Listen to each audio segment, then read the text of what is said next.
Afghanistan. She was an OBGYN physician.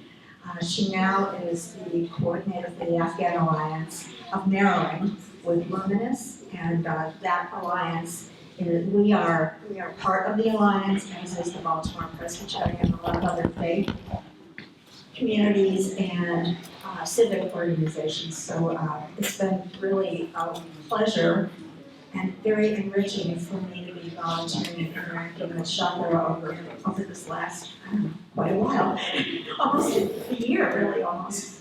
So today Chakra is going to talk to all of you about Afghan culture so that you can understand what sensitivities we need to be aware of.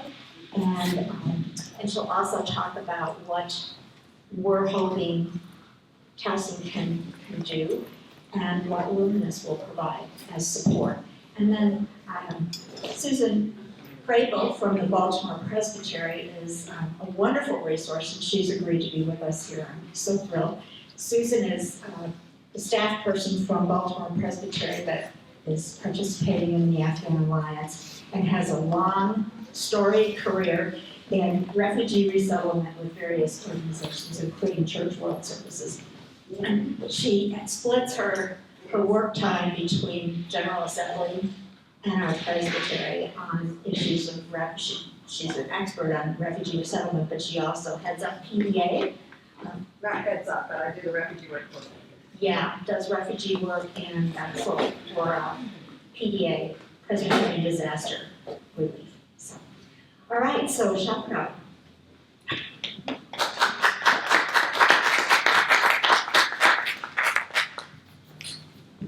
Thank you, Judy. Thank you so much for offering help to Afghan families, and thank you for the opportunity giving me to talk about the program, about the family, the Afghan family, and also a little bit about Afghan culture. I'm Shakra Rahimi, the Afghan Alliance Coordinator with the Luminous Network.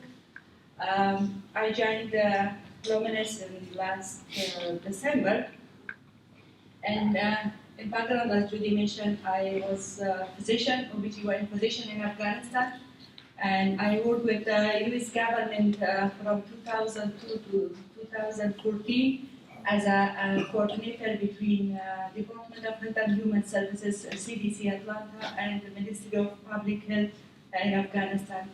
And I came to the United States in 2014 with my family through a special immigration visa. And I have 3 children, my daughter, 2 sons, and and I was working at the different hospitals in Maryland since 2014 as a surgeon assistant. And last year when I heard about the Kabul fall, and I heard that many Afghans are coming, so based on the refugee experience that I had, and also the different language that I can speak, and so I thought this is a good time to help Afghan families. That's why, temporarily, I left my clinical work and I joined Luminous Network as an Afghan Alliance Coordinator. So I'm here to manage my slides. Whoa. Luminous Network is a non-profit organization based in Howard County and serving immigrants and refugees from Baltimore to Washington, D.C. So we have different services providing to refugees and immigrants. That's language, legal services, social services, and employment. The Afghan Alliance through Luminous established after the Kabul fall, when we more than 70,000 Afghan airlifted to the United States. Most of these families, their journey was very, not directly to the United States. They had to go to Qatar, to Germany, and also to different military bases in different states of United States. And after that, for about 3 months in the hotels, and then to their permanent housing. not permanent, but still their own housing. Afghan Alliance, actually this data is from 6 months ago, and I'm sure that we have more than 138 families. And we are working with more than 138 families, almost 470 individuals. These families were referred through resettlement agencies, through non-profit organizations, through individuals directly, and through different programs that they were aware of our services in Central Maryland, and they referred Afghan families to us. Challenges. I know all refugees and immigrants, when they come, they have the common challenges that they are facing. But for Afghans, it's a little bit more painful. It's obvious that when you start new life in a new country, where the language, culture, and expectation are so different, where your credential and education in your country are not recognized. So for Afghans, beside these issues, they are like dealing with the trauma of violence, sudden separation from their family. Some of them even they left behind their immediate family members, the daughter, son, husband. So they just try to enter to the plane and get to United States. There are many challenges to. Actually, when they were in the hotel, the challenges were different because at that time they were not working. They were not thinking about to have a job or employment. They were thinking just to get an apartment, to enroll their kids in the school. But now the challenges are different. Now they have at least an apartment. Though they are trying to find the apartment where in a safe place, but still they are in the house. The kids are in the school, but employment is a big issue. Paying the rent is because they don't have job, and now the resettlement agencies and the state funding for the rental assistance is ending, and they don't know how to find and how to afford. So now the two big highlights are like employment and finding safe and affordable housing.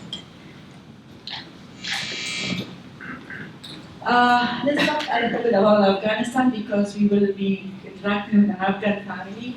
Afghanistan, you all know that it's translated land of Afghans, and it's an Islamic country, more than 38 million population.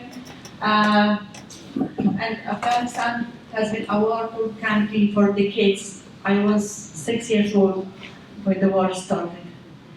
And Pashto and Dari, there are many languages, more than 20, but Pashto and Dari are the official language of the government and the school and offices.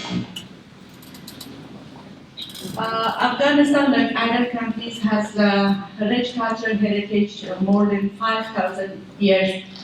And since there are different ethnic groups, so the culture and the customs are, there are many cultural customs related to each ethnic groups.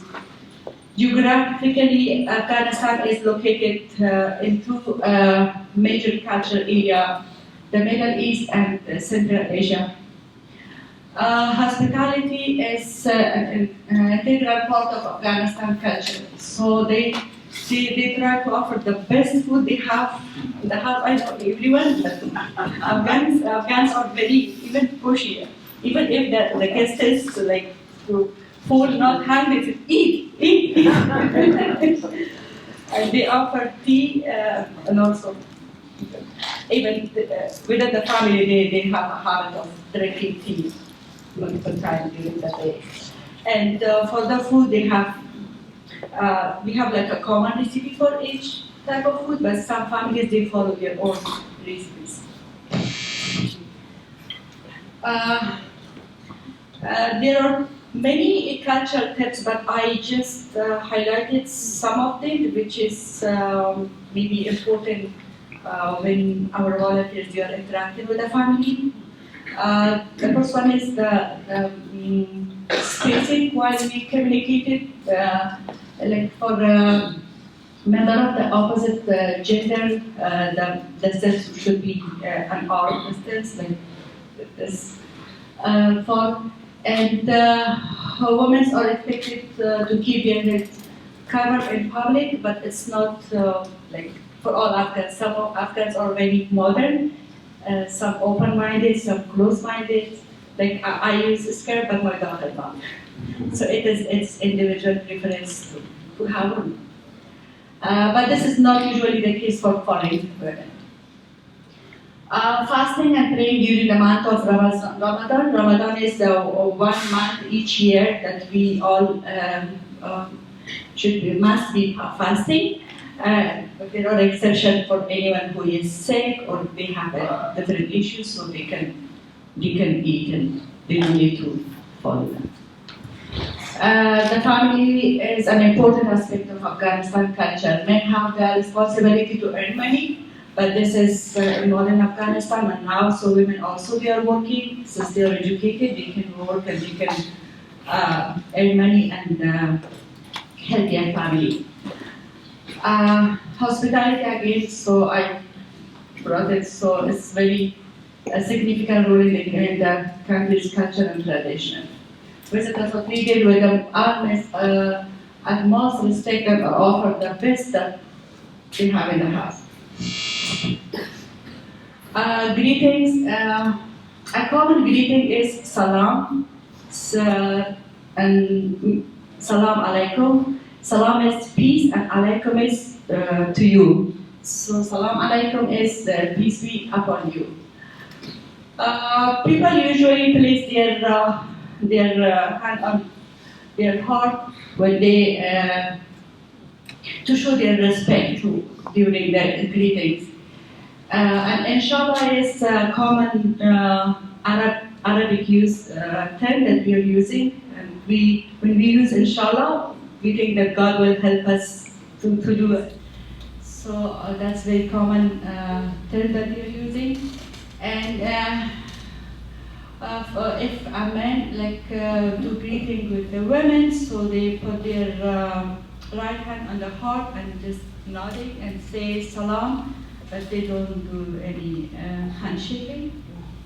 Women generally kiss each other, starting from left cheek.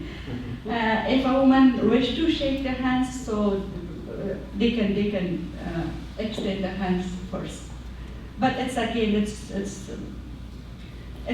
It depends on the families. Like my father, he was very open-minded. My mother was uneducated woman, and he tried to take my mom to the events and introduce to his friends, his colleagues, and ask her to extend her hand and talk. So some families they are very conservative, some like average. So it is dependent. Clothing for men, actually there is no big difference in clothing, but they use the same suit and shoes in common in business situations. They choose to have dark colors, and for a casual clothes, they use a long shirt with trouser during their family events and when they are home. But not in a public area. In Afghanistan, yes, but in the United States, they are here, so they want to follow the clothes of people in the United States. Women, they always they have a covered wrist, not a loose neck, not very tight clothes, and with a long sleeve, and scarf is also. The scarf is advisable. I see some Afghan women, they don't use it as I mentioned, but some of them, especially for the families that they are new here, most of them they have headscarf. Food, the main dishes of the Afghan diet are rice, lamb, bread, we call naan, and the meat should be halal. The term halal is actually Arabic term that it's referred to like a special type of slaughtering and killing the animals, like they cut the animal from their neck, from the part that jugular vein and carotid artery is, and it's like, I read it about that, what is the reason, because that's less painful for the animal, and also in that way more bloods will be, like all the bloods will be easily empty from the body and of the animal. So meat must be halal, and pork and alcoholic beverage is forbidden. So none of Afghans they use pork and alcoholic beverage. So they like tea and maybe some other soft drink is fine. During the meal, actually the traditional way of eating the meal is we in Afghanistan and in traditional life we have carpets and we have cushions around, colorful cushions, and when we eat we spread like a big tablecloth and put the meats and dishes on the floor, and we eat on the floor, and many people they eat on with their hands, but they can use spoons and forks too. But in the United States, I see everyone has dining table, and they used to have to use the dining table, so that's fine. But some of them we didn't know when there is no guest, especially foreigner guests, so they prefer to have to eat on the floor. Another custom in the New Year, our New Year is March 21st. We call it Nowruz. It means New Day, and we prepare a type of soup, like mixing 7 types of dry fruit and put it like for 24 hours in clean water, and after that, so the taste of all the 7 types of fruits are mixing is very delicious. And hopefully maybe in next Nowruz, I will prepare some and bring it to you all to taste it.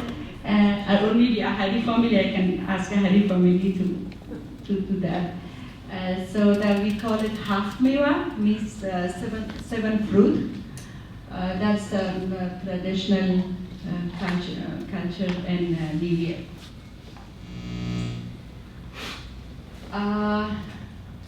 We are looking for families to be sponsored, and we are here to ask your help to sponsor a needy family that they are in need of rental assistance, employment assistance, how to engage in the community, how to get to the sustainable life and to the self-sufficiency. The Afghan families that we have in mind and we identified to be sponsored is, they came, and they are a family of 8, and they left Afghanistan in late August and came to the United States in September, and they went to Qatar, Germany, and then New Jersey, and after New Jersey they came to the United States. They were almost for 3 months in the hotel, and through IRC they got their apartment in Baltimore City, and now they live there. The head of the household, he has a driving license, but he doesn't have a car. He has elementary education, low level, and the wife also, but he's willing to work hard, and he's very enthusiastic person to find a job and start work. I think he had a job, but because the job had a heavy lifting work, So that's why he has some back problem, and that's why he left the job, and now he is jobless. The kids, they are doing great in the school, and hopefully soon they will solve the translation problem to the parents, because kids they can learn quickly and then.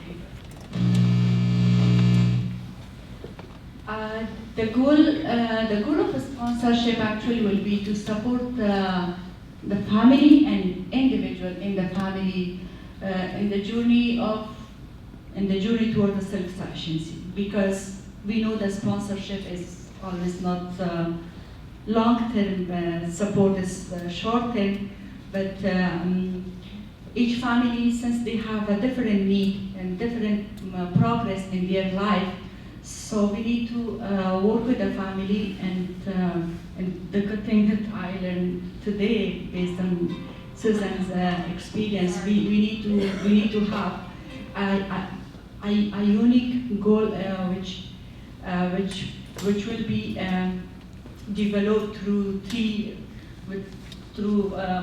luminance and you guys, and also the family, because we should know what are their specific goals for their life to get independent, get satisfaction. Luminous, we have list of families to like offer to give for anyone who was offering the sponsorship. So Ahadi family was one of the family that they were in the list of needy family. And when we had meeting and talked to Julie, so I explained this Ahadi's family situation, and I gave some basic information about the family. And today we are here to talk and see how we can help them in their self-sufficiency journey.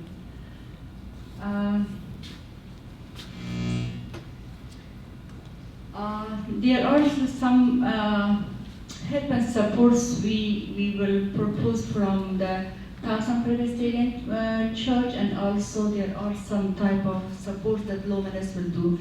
And also I have something, after today's meeting I will talk to the family.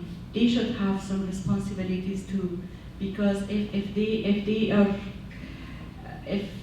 they don't help us with this journey of self-sufficiency, we cannot do anything by ourselves in this short period of time. So I need them to be motivated to help us when we are here to just guide them and ask them how they should do. But they are the main people that should start something, should continue, and should think about their future. So we will have one point of contact from the church to contact with any activities and planning with Luminous, and also financial assistance for housing, utilities for 6 months, financial assistance for temporary protected status. The Ahadi family, they are in the legal status, they are parolee, so they have 2 years visa.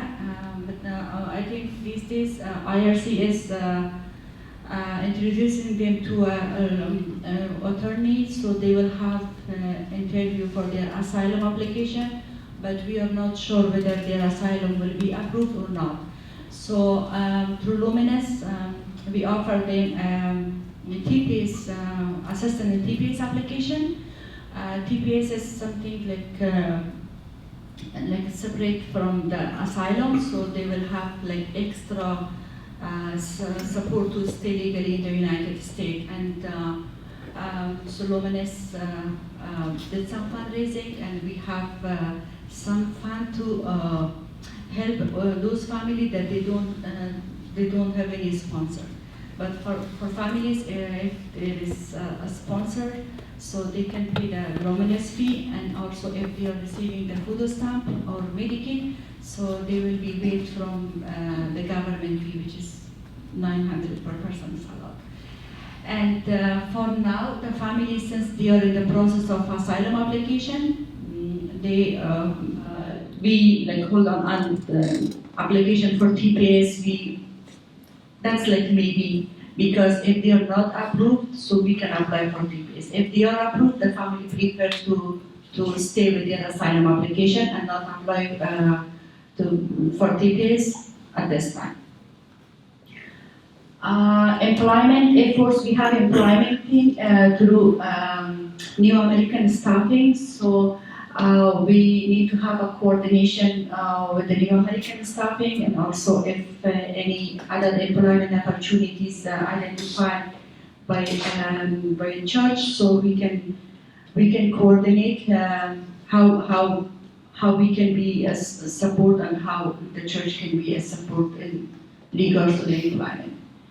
And with government benefits, they have the benefits, but there are redetermination needed sometimes. So the family need to go for appointment. The family needs to make an appointment and follow up the appointment. And so they are in need of someone to take them to the Department of Social Services. To help them with filling the application. So those type of supports, they will be in need maybe in near future. School enrollment, since the kids are already in school, but if they change the house, so there will be a school enrollment support. And English class enrollment, the family, I think they had a Zoom class in which they had for now I think they don't have any language learning opportunities. And driving license, the head of household, as I mentioned, he has driving license. Maybe he might need some support in practice the driving, or maybe in the future for the wife to have the driving license. A medical appointment is again it's come to transportation because they don't have car. If they are in need, so there is a need for to make an appointment to help them with the transportation for their appointment. Also, there are sometimes issues arises in the school. They are in need of someone to contact the school regarding any issues in the school for their children. What Luminous will provide in the sponsorship process, the Afghan Allies coordinator, which is me, will be in contact with the contact person from the church, and up to 10 hours of cultural rotation for the family. So it will be started from today, but that will be any time which is there is you feel that there is a need for the cultural orientation. We can go because we are providing the Afghan culture orientation here, but they also need American culture orientation because they are now in the community. They have to learn and they have to follow that culture to be part of the community. And also we will take part in the evaluation of services, since we will be setting like milestones for the families for their progress toward the self-sufficiency. So we need to evaluate where the family was and where the family will be. So to see the changes and the improvement and what obstacles they have through their self-sufficiencies.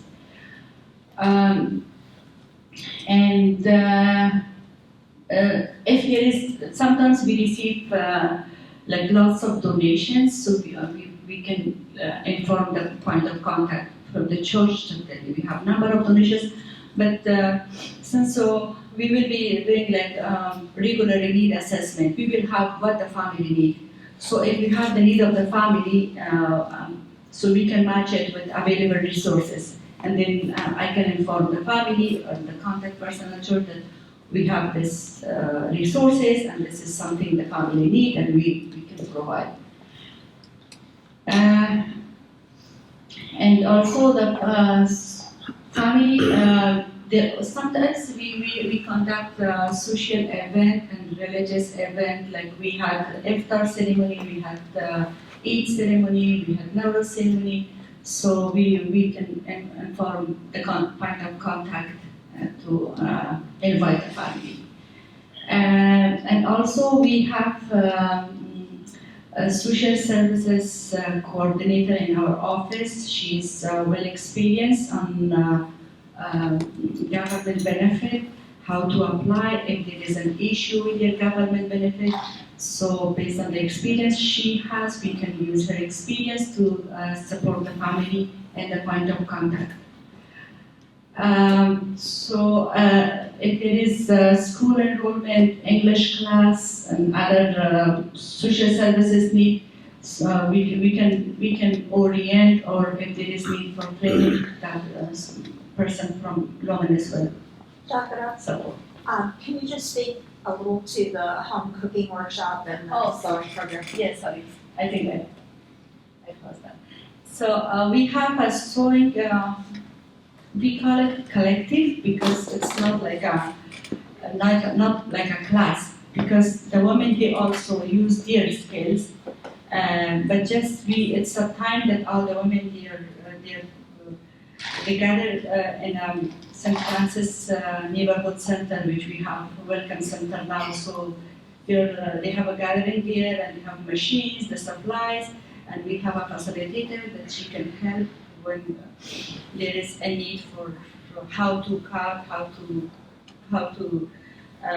if there is any need to, like during the sewing, or if the machine is not working, she is helping the families. So we have that collective program each Friday. If there is a possibility of transportation, we can invite the wife, Masuda, to participate in that program. And also we are in the process to have a home cook workshop. So we will have a meeting, a pre-workshop meeting with the women to find out what their interests and what they want.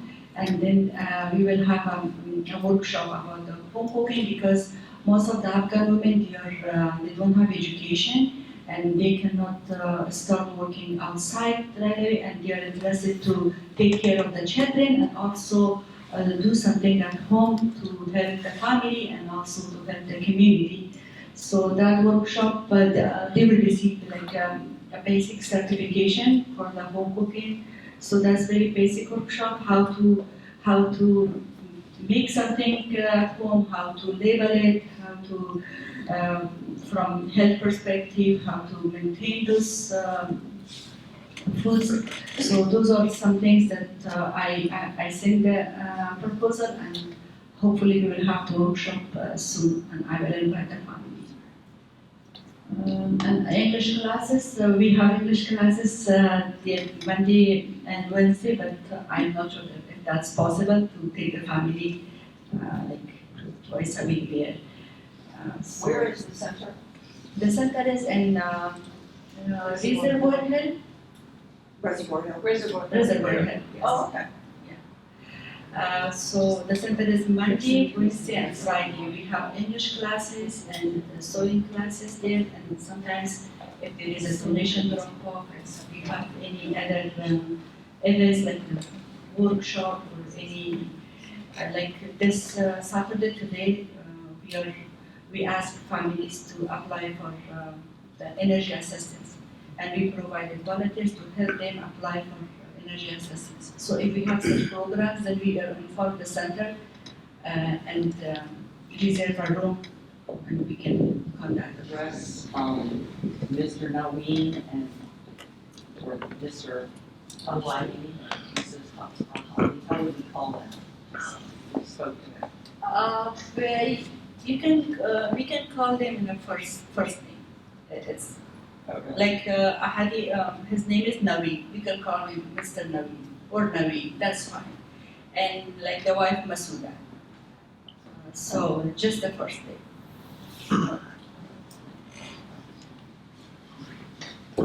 At my former church, we adopted a Syrian family, but the commitment was for 2 years. Is 6 months enough? I think 6 months won't be enough because, as I see the family, the needs are huge. But since we don't, I'm not sure about the available resources and the financial support that the church will have. But we will, since this is the first sponsorship model that we are applying, so we'll see how much progress and improvement this family will have. But we will try and convince the family to that they should feel more responsible in this journey to make themselves self-sufficient. But as longer the sponsorship will be, so that will be more have more benefit to the family. But it's important to have like a 6 month and then see the improvement and see the milestones, and then we can, if there is a possibility, we can extend it. Okay, thank you. But are they currently getting benefits like Medicaid and food stamps, or are they not in the status to get that yet? They are eligible to receive the government benefit. They have Medicaid and they have food stamps. So directly we had a meeting with Judy, and the good thing that when I talked to them, their food stamp is enough for the family, even I think more than enough. Because they're a family of 8, they have food stamps for around $1,200, which should be spent only for the food. And also now I think in all over Maryland, every students in the school, they are receiving PEBT card, which is 150 and 200, I think something between in the school. So he said that 3 of his children, they are also receiving the food stamp, which is almost 6, like $1,700-$1,800 is more than enough. They will be fine with the food and they have Medicaid. Do they have doctors already?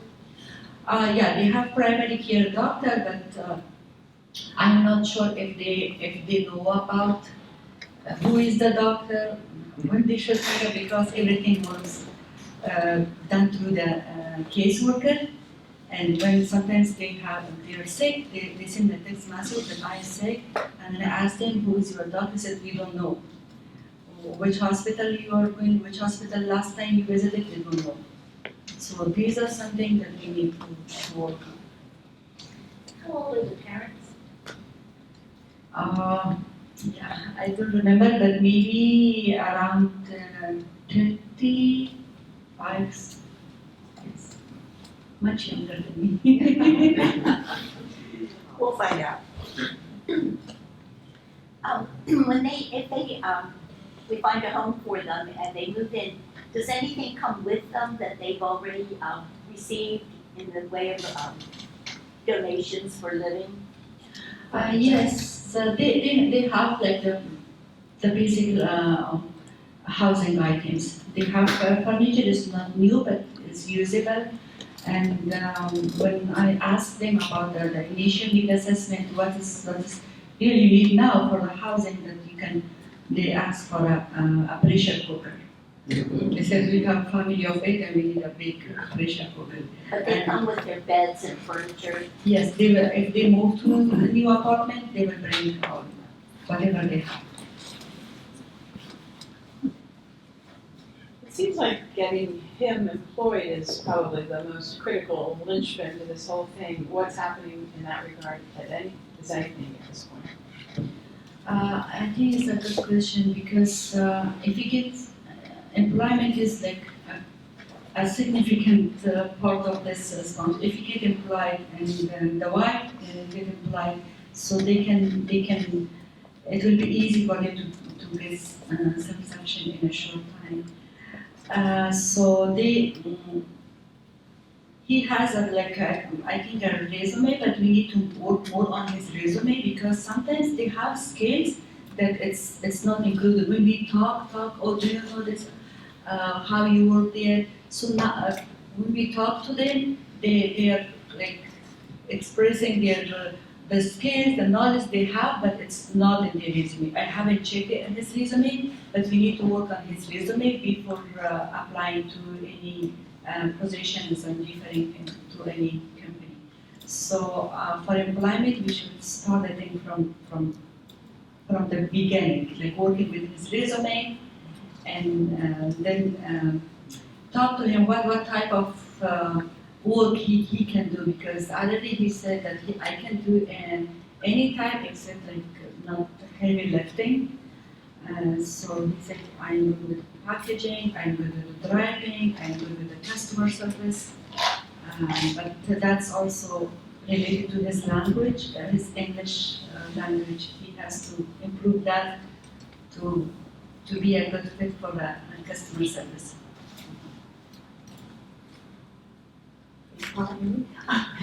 So will Luminous help us have contacts with people who can do interpretation for us when we are interacting with the families while their English skills are still rather limited? So you have the program, you have the. We have the language program, but I will talk so that that's good thing that they should have someone that is speaking. So far they don't have, because and for the 158 families that I mentioned, that everyone is calling me, and now my more focus is on the legal part. So I finished my paralegal school last month, so I will be certified, and I'm like 80% of my job is now in the legal part, applying for TPAs for the families, and 20% is more on the case management. But for the sponsorship program, hopefully I will be available, but I need to talk to Luminous if they have someone through the language pro to be more available, especially at the beginning of the program. Because with any interaction with the family, I'm sure that you need it.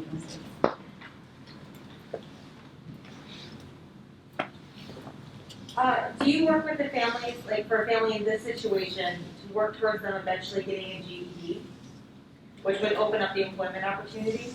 That will be very good question. So he has elementary education, so he might need some more courses to get, because the GED is in the level of the high school. I'm not sure if he's in that level now, but he needs to have some courses to get to that level to have a GED.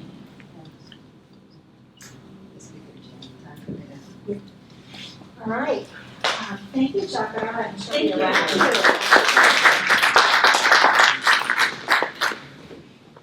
Congratulations on your paralegal. So, I wanted to pick up on some of the conversations that you've been having to think about it from the congregational perspective. And so some of the things that Chakra's already presented, we'll continue to talk about. Judy asked me, one of the things to talk about was about cultural sensitivity. And I think there's a couple of different things I'd like to talk about related to that. And the first is about cultural awareness. So other than Chakra, how many people here were born outside the United States? This one? Anybody here whose parents were born outside the United States? So cultural awareness, for those of us who were born and raised here for multiple generations, we often don't even think about our own culture. It's kind of just taken for granted. And particularly if we share that culture with the dominant culture of our government and our society, then all the more that we often aren't even aware of what our own cultural practices are. Chakra shared a few things with you in terms of like social distancing, right? How would you describe the distance that we stand between most people in American culture? Less Maybe half that. And Patty, I know you worked in Honduras, right? Yeah. And in Honduras, how far apart do people stand? No, I don't even notice that Because you've done it for so long, but because I just do what I do. but I would say in many Latin American cultures, they stand even closer than Americans. And I was interviewed once by the press in Brazil, and in the course of the interview, I moved about 12 feet across the room because they kept getting so close to me, and I kept stepping back. And I wasn't even conscious until all of a sudden I looked up and I realized I'd moved about 10 feet. So one of those things is your own cultural awareness, and depending on whether or not you've traveled and lived other places, you also will have a comfort zone with that cultural difference. So I kind of describe it, if you like, I like images. If you think about your eye and how your pupil expands and extracts, right? So then it makes your eye look bigger or smaller. So that cultural comfort distance is not fixed. But when we bump up against things that are different, so like that, of that person coming close to me, it made me uncomfortable. I wasn't even conscious that I was being uncomfortable about it, but I was reacting out of that discomfort by stepping back. So one of the first things you can do is enter into these relationships with that awareness that you actually do have cultural practices and you have cultural preferences. And when you bump up against those are going to be those moments of learning, of being up against a culture that's different of yours. So I encourage you to approach that with curiosity. If it's in the middle of a conversation about something with the family or it's in the middle of an activity, I don't expect you to stop what you're doing and have a conversation about it, but it might be what is that? Maybe when I get home tonight, I'm going to think about that. What is that about? What was making me uncomfortable about that situation and why? What can I learn from that? The other thing we talk about in this work is humility. We used to call it cultural competence. Confidence in, Chakra's been teaching you about food and about different cultural practices within the Afghan community, which you can learn, and I'm sure that Judy, you had to learn a lot of that when you were in Afghanistan, what was appropriate, that people would accept you. But if you're not born in that culture, you're never going to become an expert, right? So I'm never going to be an expert in Afghan culture in the way that Chakra is, even if I lived in Afghanistan for a decade. So cultural humility is understanding that we take our own culture into that, we're learning about a new culture, and we're using that as an opportunity to also reflect back on my own culture. Questions about those concepts? Does that make sense? Anything from what Chakra described where you might see already that there might be some cultural differences? We talked about the distances. Where else? How do Afghans and Afghan men and women respond to questions? I'm very curious, so I could ask questions all day. But I run into people who don't like to play 20 questions. So what is a typical comfort level for questions in Afghan culture? Well, and people in general, I think, love to ask lots of questions, right? And that can be very intrusive, right? How would you handle that, Chakra? Yes, so they will be very happy to answer the question. Maybe if you will expect a yes or no, but they will go on. They might give you a very long answer. I find when I'm talking with Afghans, I become very philosophical. I'm like, where did this person come from? I'll have all these but they're like drawing it out in me because they are very conversational. They love conversational. I also want to talk about cultural adjustment. Chakra already mentioned a little bit about this in terms of the question about headscarves, right? The very individual thing. So one of the things we know about when people go into a new culture is that you go through actually different stages of adaptation. The very first part we refer to as the honeymoon period. That's like all this newness is just exciting. wow, look at this, look at that, right? The food, all the things that are different just seem to be interesting and exciting. And then after usually about 6 months, somewhere in that 5 to 6 months, there's a big dive. Really deep dive when people are like missing all the things about their own culture and the way things used to be. So that is typical. Americans that go abroad have that same experience. So it's not unique to the Afghans, that's just part of the thing. But that means that when you're journeying with people and they go in that dive, that's when it's like, why did I get on that plane? Why did I get on that plane? What am I doing here? I want to go home, right? And being able to distinguish between, is that really a plan that they want to go home?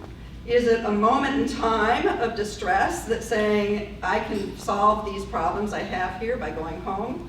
That's really difficult. And I will tell you, I've helped somebody get as far as, trying to buy the plane tickets to go back home. And by the time all that got lined up, they had changed their mind, and because their circumstances had changed, their life had evened out, and they didn't want to go home. So that happens. Then after that crisis period, there's a period of recovery and adjustment. And you have a family of 8 we're talking about. Those 8 people will not go through that in the same way, in the same timeline, right? It's quite often, actually, that women will actually go through the adjustment faster than the men. And that creates some interesting dynamics, right? So that's just something else to be aware of. The other thing to be aware of is about your power differences. So we have a nice turnout here. Haven't counted, but I know you said you were expecting about 20 people today. If you had even a group of 8, with this family of 8, what might be some of the differences that you would bring into that relationship? Can you think about where members of TPC might have power in that relationship? Oh, we speak English and we have more money. Speak English? Money? Education? Transportation. Transportation? Right? You know how to get around.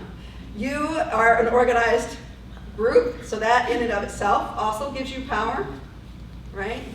So when you come into this relationship, you're not coming in as equals with them, are you?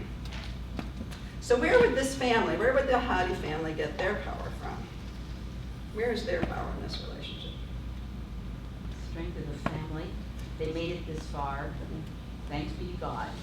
Strength of the family, their own ability to have gotten this far, that's right. So they made some really good choices. They're really courageous. Courageous people. Self-determination. They have to do this. We can't do things for them. They have a lot of They have to do it, determination. so we have to Right. empower them to do it themselves. So often in refugee situations, people become objectified, right? When they leave their country, all of a sudden they lose control and the ability to make decisions for themselves. This family did not decide whether they were going to go to Qatar or to Germany. That was decided for them. When they came to the United States, they didn't decide to go to the military base. That was decided for them. Even coming here to Baltimore, they may have expressed some interest in Baltimore as a location, I don't know in their case, but it may very well be that they didn't have any say in that. They were told, here's a place that will take you. So a big part of that accompaniment in this question about self-sufficiency is how do we help that family regain their agency and their sense that they are actually the subject. And as you already said, they figured out some things, right, to get here and to survive. So those skills and that experience is something to be drawn on. Their parents, right? So there is a certain authority that comes with that as well, right? So you may be helping the children out, but you're not the parent, they're the parent, right? So how do we acknowledge that authority? The doing with, somebody was talking about doctor's appointments. What might it look like if you were setting up a doctor's appointment with them and doing it with versus doing for? What might that look like if you had to set up a doctor's appointment? So I don't think it's, I'm calling the doctor's office and saying so-and-so needs an appointment. It's, here's do you remember what number in the doctor's office? You forgot, let me help you remember that. Here it is. You call, let's make sure there's a translator available, because you're going to a clinic that has a translator, because if you're not, we gotta change clinics. And then having them make the phone call, set the time that works for them, and then working on transportation, is it coming from the doctor's office or from the church? That's great. So the easiest thing might be, at my home, I'm calling and making an appointment for somebody on their behalf, right? They aren't there, they're not even in the room. The other scenario is you're sitting in the apartment with them on speakerphone, and you're working it out together. You've had conversations before the call, so they know what to expect of the call. Maybe you can help them anticipate what kind of questions about, like when the appointment's gonna be, so you can help them figure out the schedule for when they can make that appointment, right? But it's them making the appointment, and you're figuring out what can they do on their own for that, and what can you do to help them make that appointment. And for the Can I- phone tree. Yeah. Do the adults speak English well enough to go through that process? Probably not, so that's why you'd have to have the interpreter, right? Yeah. So in this case, but you would be able to anticipate setting up the interpreter, right? But even that, you can say, should we get an interpreter? That's different than, I scheduled an interpreter for you, right? Those are two very different ways of being. We also heard today about how quickly people fled Afghanistan. So this is not what we consider typical refugee resettlement. This was an emergency response, right? Kabul fell, people had minutes, hours to decide if they were going to leave the country. They fled. It was not an organized fashion. The arrivals here were anything but organized, right? And so this is not a situation where people have had a long time to process what happened to them in the past, and then they're coming into something that's much more stable. People have sometimes mistakenly referred to this as post-traumatic stress. Post-traumatic stress is when it's actually post. It's still true. This family is not at a place where it's post. You can't talk about post-traumatic stress until you're settled. And one of the things that Chakra talked about today was their legal status, right? So that means that as long as they're in this limbo status, that trauma is continuing. It makes it a very different reality then, because as we're talking about these cultural differences, there's also their own experience in how they're relating to that trauma that happened to them before they came. That doesn't mean that you have to be their savior and you have to solve things for people, but it does mean that that may add sometimes to a different level of confusion and lack of clarity because they're dealing with all these different levels at the same time. So how might you address some of that aspect? What would be some things you'd want to think about if knowing that people are still going through this trauma? How might that impact the way you interact with them? Maybe something that you do with them, you do on a regular basis so that they have some stability in an activity that they do as a family or as the parents, that it happens this day every week. That's a great thing about creating stability. We know that's really important for children, right? Is helping to create stability is part of the thing that helps us make, so regular patterns of things help people feel more settled. I have a question. Has any Afghan families been denied permanent visas of asylum? I don't know that we're at a point yet where we know how that's going to come out with the asylum. And of course, it all depends on the individual. That's the sad thing about the asylum process. It's individual. So it really depends on the circumstances of those It'll parents. depend on the next election too. Well, yeah, Shankar. It's just the wheels grind slowly also. I'm just. For the families, they are in the United States and they are in the process to apply. Some of them even they didn't go through the interview and we don't know. But for the Afghans that they are in Afghanistan, anyone who applied, they denied. Yeah, so that's so those are two things. So the asylum processes here are still ongoing, very slow. We lost a lot of people in the last government that do this work, so they're having to rehire up. But it is true, people that have applied for humanitarian parole to come to the U.S. from Afghanistan after the ones that were evacuated, for the most part, 80% have been denied. So it's not an easy thing. So I worked with, her family came from Afghanistan in the early 90s, actually maybe even in the 70s or 80s, in the Shah. Uh-huh. Are there established Afghan communities within the Baltimore area? Not very big. This really is, I think, Chakra, you had to look for the Afghan community here when you came. It's not a very big community, right? I think this has really increased our local. The absolute largest Afghan community is in California, and there's a very large Afghan community in Virginia. One of the things that's interesting is because of the U.S. relationship, many Afghans have relationships with Americans who are in the military, so they know places based on where our military bases are. And so people would say they wanted to go to Virginia because they knew that somebody who had been based in Virginia, even though that person may or may not be there anymore. So a lot of those initial, and that will create its own pattern. So I expect now that we had what, 800 or so maybe come in through IRC.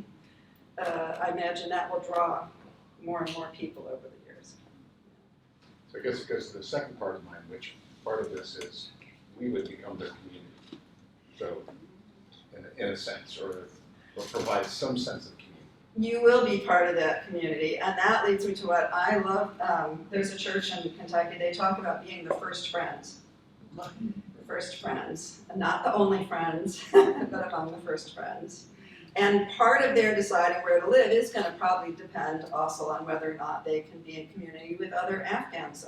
Will it be where they can find the food that they want to buy? Will they be completely separated from anything in their culture, or will they be able to connect to that?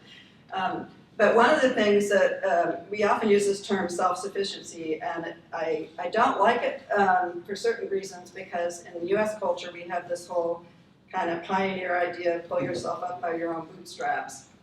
And that's actually not how you survive, right? One of the ways that we survive is by having community and having social ties. In my work we call that social capital. And studies have been shown that even in low-income countries, social capital is what actually is the defining thing for success and thriving over your own ability by yourself. So again, to the example of making that doctor's appointment, knowing how to do that, knowing who to call for different things, right? If you're the only people they know who to call, then that's going to be then continuing their reliance on you. But if they are able to develop their own friendships, to develop their own ties in the community, if you are able to share that social capital that you have with them. So in the job search, we were talking about the resume and all of those things. That's some of the expertise that Luminous can give to you. But you all may have social ties of people that would be looking for employment, right? Looking for employees. So how do we network those together? But helping them to build those social ties so that it isn't just going from you all surrounding them to nobody surrounding them. Is there a micro community of new resettled Afghan families in this area? Yes, and a lot of them are down in that kind of Reservoir Hill. Well, what about in the Timonium area? Are there any up here? Very few that I know of. I've heard of only a couple others. Because it's not what we're talking about. Well, that's a decision to be determined, right? I mean, they have a place right now, right? So if they were to move, that would be whose decision? Theirs. Yeah, right. Are there mosques in the area that are helpful and supportive? For Afghans. I'm sorry, I read there's all kinds of mosques all over Baltimore, but they're all rather ethnically centered. Among the different mosques, are you aware, Chakra, of any that are more connected? Any mosque, but I don't know any mosque in this area. Up in this particular area, I'm not sure of the one that's close. I'm in Catonsville, and we have the Islamic Center there that's been very I supportive. just wondered if that was an additional area where they might find support and continue their religious life and having some continuity of their lives, having broken away from their basic culture. Yeah, and religious practice is important, and then again, just like with us, how important and how much they want that will be individual, so that would be an important conversation to them. Does the father, for example, want to go every Friday, and does that become an important goal to figure out how they get there on Fridays, right? And would they be fine, like, if there's a large Pakistani community, or is it like, no, I know there's India, Pakistan issues, but I don't know if there's Afghan, Pakistan. Yeah, if it's not Afghans, Pakistanis, because Pakistanis stores, they have halal meat, halal other Right. things. Even I am going to a Pakistani store, there are no Afghani stores here. Right. And also in the community of Pakistani people, there are mosques also. Right. So they can attend. They can attend the same mosque, so that's also helpful if they are actually. Yeah, and that's probably the closest they're That's gonna what I was be. saying. They have a lot of Pakistani stores, of course, but as far as I know, there has not been any rejection of Afghans in the mosques around here. They've been pretty open to them. A couple examples, I was asked to share a couple examples, so these are real life examples from other churches. We have Halloween coming up. And so the question becomes about the children participating in Halloween activities and whether or not they go trick-or-treating. So, this one church was just super excited about it, and so, we're gonna get these outfits for the kids, and they're gonna go trick-or-treating, and all, right? So how might you approach trick-or-treating with this family, because it's almost here? They know what Halloween is. Do the parents understand Halloween? I don't think Halloween is a practice in Afghanistan. I think I would skip it. You might skip it altogether. What about if people start showing up around them in costumes, or if there's parties at school, or Schools have parades. school parades? I Yeah. think that's education, you have to work with them to tell them what they might expect. So it is an educational opportunity, because maybe you're not selling it on them, like, you gotta do this, it's wonderful, but at least you kind of know. I remember having a refugee family arrive on 4th of July when all the fireworks were going off. Can you imagine coming out of a war zone with the fireworks? Right? So, I mean, it could be kind of creepy to have your teacher show up, in some scary mask that you weren't expecting. But yes, not assuming. So that's an example of something kind of low risk, but a good way to practice how you have those conversations with each other. So much better to start with. Gender roles, right? Gender roles. We heard already from Chakra about some of the differences of how families approach that. As I already mentioned, sometimes women embrace certain cultural differences faster than the male members of the family. And this question about whether or not the wife even works, should work, right? Don't know what his opinion's gonna be, but if you're trying to figure out a plan for how you're gonna pay for a family of 8, that's gonna be an important conversation at some point, right? Is whether or not she works. What if they said, we really don't care if this 9th grade daughter graduates because we need her to be at home to help take care of the 18-month-old? That's illegal. Or is it up to a certain age? Yeah, kids are legally required to attend school. So, that is true. We have actually a law related to that, right? It's not just a personal opinion, but still. Right? So, I mean, these are real life questions. We had church all excited about the girl that was doing so well in school and their plans for her college, and that, they were going to start the college fund and all these things. And the dad's like, what are you talking about, her going to college? I need her to be working to help with our family. So, those are real life. Problem solving. We mentioned about if something happens at school and you all having liaison with the school. Maybe the car breaks down, you finally get a car for him, the car breaks down.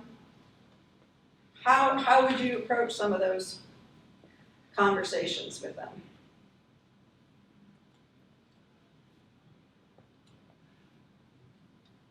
Well, I think the car I'm thinking about if that happened to a friend of mine, it would be pretty directive, like, let's call this place because I know, I trust them.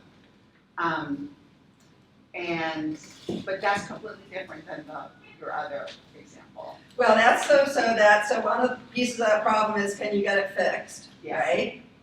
So, which starts maybe with the question, even do you want to get it fixed? Can you afford to get it fixed, right? You all are making a certain financial commitment towards their housing. Does that mean you're automatically going to pay to repair the car?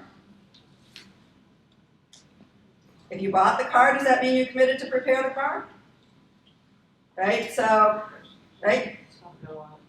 Right, so it's all about, I mean, right? It's about having those conversations and not being afraid to have those conversations with them. The incident at school, we talked about having somebody here as a liaison with the school. But again, are you talking to whoever that is on their own, or are you saying, oh, great, let's set up a time with an interpreter and we'll have a conversation, and we'll come together with an interpreter. So you're helping to make it possible to have those conversations, but you're not having those for them. And then the last thing that kind of goes back to the community piece is about that emotional support. So, people going through this, having people that maybe that's all you're doing. You're not the problem solver. You're the person that shows up and does something fun, or you show up and you listen, right? Thinking about how that's woven into what you do. A lot of what we've been talking about sounds like really serious stuff, but I will tell you I've learned more joy and more fun and times to be silly and whatever with working in refugee work than anything else I've done. I mean, because that's part of resiliency, right, is learning how to still be able to laugh and still be able to have fun. For the children, they've lost some of that child experience because of the disruption in their life. So bringing that fun back into their lives and ways to do that will also be important, but it'll be important for the health of the whole family. So don't be afraid to have those kinds of things. So those were all the things, Judy, I was thinking of to cover. I don't know if there's other questions others have at this time, but I'm really excited about Shop Room. Is it inappropriate to think about bringing the children here on Sundays? Because the kids have fun here. Not as a means of proselytizing, but giving them another potential route. And, I think with a second grader, it's a little bit of a no-brainer, but with the ninth grader, we have a wonderful youth group here. And we know those families and those children here. I don't know, it's that, and of course, and I think it would all be up to the dad whether any of it happens. Yeah, we can ask the family, but maybe it's will their trust build between the family and the church, so that will be, because when I came in 2014 at the beginning, when people offered me to come to the church, to the church, I was thinking, why they are asking me to go to the church, especially it was weekend. And one day I attended their prayers. And I liked all the gathering, the people they talk, they help each other. And I said, so I like it. They said, oh, you can come every Wednesday we have English classes. And my husband and 3 kids, family of 5, every Wednesday we were going to that church to attend the class. And we made lifetime friends there. They were so, even till now, they're our friends. And when we face a problem, I text them, so I need this, I need this. So they will realize later that's very helpful to be part of the community, to send the kids to be with other kids. So at the beginning, maybe I'm not sure if it's acceptable for them, but later on they will realize that's for the benefit of their family. Yeah, it's a good point. You don't have to do everything at the beginning, right? You can introduce things. I'm just like, I saw a hand over there. It just occurred to me when we were talking about fixing the car. Do we have like a financial person that's it has knowledge of their finances, are we allowed, I mean, is that something that is just kind of assumed as part of the contract? I mean, that we would see if they have the resources to fix the car? I mean, how well do we know kind of their financial situation, their bank account as, and I'm not saying all of us, but like one or two people would be Right. knowledgeable? So one of the things we talked about as we were gathering today was about creating plans with them, so helping the father and the mother think through what are some of those goals. And so it's not just abstract, like I want a job, but thinking about what kinds of jobs, but also they have no idea what it costs to live here, right? So helping to think about what that might look like so that you can figure out over time how you're going to step into that. And certainly their assistance that they get from the government, that, if you're sitting down with them, that's something that can go into that plan. And what I understand from Luminous is they can help you understand whether or not any of that's going to disappear. I do know, for example, with TANF, once he gets a job, then a lot of that, including the food stamps, that would get reassessed. Wouldn't go away completely if they're still at the poverty level, but it would get reduced once he starts working, right? So all of that for them to understand. My guess is that they probably have no experience with a household budget, so even that concept would be a new thing. So probably, not something that you can assume. But if your goal is to provide significant financial support for them for 6 months, and then either end it altogether or drastically reduce it, then having a financial plan with them, are they putting money aside at all so that they can do that? If a financial thing comes into play, like a broken down car, or they want to move, which requires a new security deposit, that's a conversation, not an assumption, right? So move things from assumptions to conversations. I was just curious, if this gentleman, he must have budgeted in Afghanistan, I just, or not. Not necessarily, I don't know, you can speak to the Shaka, but I'll tell you with the Syrian families, the community was so supportive. If you didn't have money to pay it at the grocery store, they just put it on your bill and you paid it when you could pay it. So they didn't have the same sense of budgeting like we do. What would you say to that, Sean? So in Afghanistan, most of these people, including Ahadi's families, they had low income from the shock that they received. I don't know if they were thinking of a budgeting, and then I know that any income was coming each month to their account or spending to their life, and also the situation that the families that they left their country, most of them they don't have a penny in their pocket when they left, and because they left their house, everything. So, and so they most likely didn't have a savings account, for example. But since they won't pay for the rent and some other expenses here, they should know that the sponsorship is for a short time, and they have to think about the budgeting here to save some money if they find employment, to save some money. So after the sponsorship is ending, they should have for their security deposit, for a few months rent, and other expenses. We have to tell them. We had a sign up for a financial team, and Martha Hainer had volunteered to head that up. I hope she's still involved. But she was here. Okay. Yeah. Yeah, and I'll tell you, one of our churches, that's what they did. They had one person who was responsible for that and really kept the budget of what the church spent. So anytime, so they also had, if somebody did buy things on behalf of the family, all of that was being, of course, again, you have a sense of what's being spent. One of the things in the hospitality from our side is you don't have to show up with things every single time you go to somebody's home, right?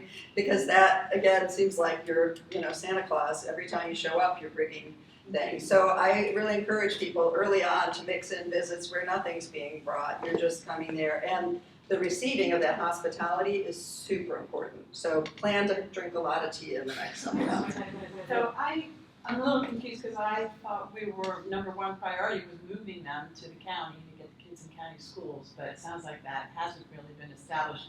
And I was also under the impression that we had like a $2,000 budget for housing, but that seems so unattainable for him to be able to pay $2,000 for rent with basically the same kind of income like one of our kids might have immediately after high school, at our wildest dreams. And it seems unrealistic to place them in a house that sort of fits our standards when he doesn't really have much of a hope of being able to ever be independent if we do that. Does that make sense? We haven't made decisions. Okay. But I do think that is a huge pitfall that I will tell you middle-class churches fall into all the time, is they set people up in a neighborhood and in a housing that there is no way they're gonna be able to maintain. And when we think about self-sufficiency, the government's definition of self-sufficiency is that you no longer rely on federal support, which means you're not in poverty. That does not mean that you are thriving. For this family to get anywhere near, especially with the background, you're talking a several-year process. Their first jobs are not going to get them to some comfortable standard of living. I mean, even if they're making $40,000 a year, which would be pretty decent income for a lot of people, they're not going to be able to afford $2,000 of rent. That's more than half their income. So. John. They are already in Baltimore County, according to the address that Judy gave us. Okay. And they've been there for what, 8 months or something? So they have settled to some degree in their They moved in present January, location. yeah, so they've already been 9 months. And apparently they're going to school somewhere. Kids are already in school, so that is on the county line already? They're over in Overley. Where do they live? Overley area? Oh. Yeah. Yeah. Well, Right at the I city get line. lost around It's here. right at the city line. Hillsdale. Do we know, well, you'll be able to find out the names of More schools south. and you'll know. Right, and it may very well be that the decision is that they need to move out of that for reasons, and maybe there is a different school that they would want to go to in the fall. I've definitely seen refugee families tend to be very mobile in those first couple of years, so that may be decisions. But your point about what can they afford is really important, to not set them up for failure. To have to move again. Yeah. Well, and I just have to say, in other immigrants, that it's beyond concept for adults, where there have been generations where nobody could choose their future, to think about a progressive series in a job field. Right. It just, and they'll tell you, I want to learn English first, or I will get my GED, and then I will think about my career. And if anybody has any insight as to how to bridge that, because it is almost insurmountable for men, for women. It's just like, my parents did this, my grandparents never had a stable job, and you come here and the expectation is that you're going to find a stable job, which we're in an economy that isn't always true either. So, but to get to the mindset of you can think about a progressive career, it's just huge. Well, and sometimes it is this good for now? And that this is not a lifetime commitment, is this good for now? And It's you certainly. keep thinking that there's something beyond with your skill set or with I your mean, abilities and your desire. And this is not true in this case, but we've had people with professional degrees, they never can go directly into that professional degree here. There's all sorts of stuff, and it's a huge disappointment and emotional roller coaster for them to find out that they're gonna have to get the English in order to pass the exams in order to get credentialed. And that means often a lot of jobs that they never dreamed of working.